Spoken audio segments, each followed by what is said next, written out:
जय माता दी मेरे प्यारे दोस्तों, आपका अपने चैनल घर परिवार ब्लॉग में बहुत बहुत स्वागत है।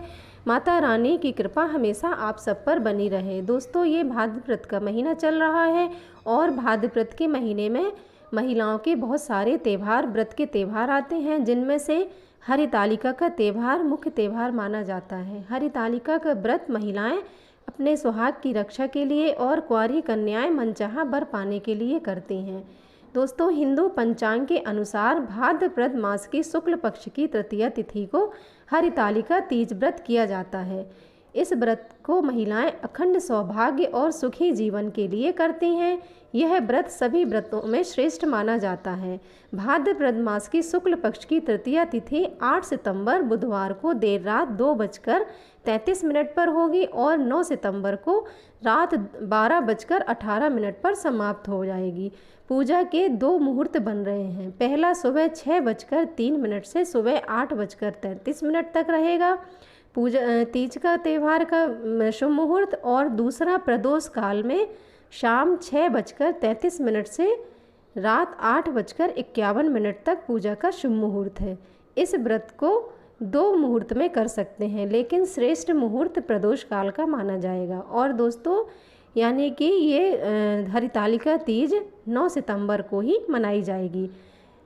सौभाग्यवती स्त्रियों का सौभाग्य अखंड रहता है, पति की लंबी आयु होती है और संतान का सुख मिलता है।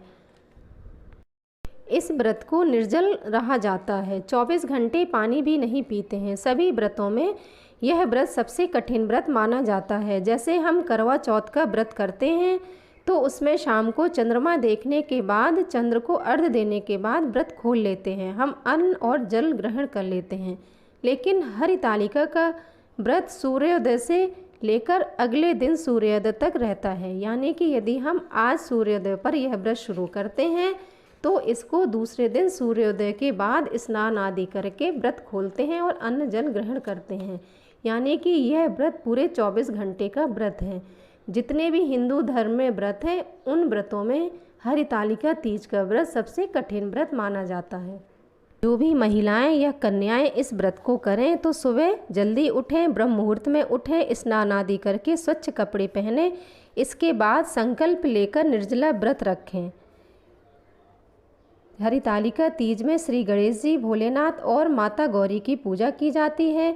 तो सबसे पहले तीनों देवों की मिट्टी की प्रतिमा बनाएं और उसको एक मंडप सजाकर उस मंडप के नीचे रखें।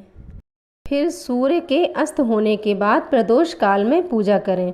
माता पार्वती को सुहाग का सामान अर्पित करें। इसके बाद व्रत की कथा पढ़ें और सुने, हवन करके आरती करें। फिर फल, मिष्ठान, नौवेद्य का प्रसाद अर्पण करें। पौराणिक कथा के अनुसार माता पार्वती जी ने भी भगवान शिव को पति के रूप में पाने के लिए इस व्रत को किया था। हरितालिका व्रत निराहार और निर्जला ही किया जाता है। इस व्रत के दौरान महिला सुबह से लेकर अगले दिन सुबह सूर्योदय तक अन्न जल ग्रहण भी नहीं करती हैं।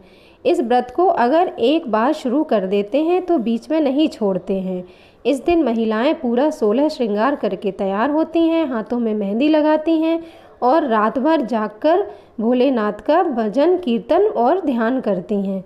महादेव का मंडप के नीचे ही रात भर रात्रि जागरण करती हैं।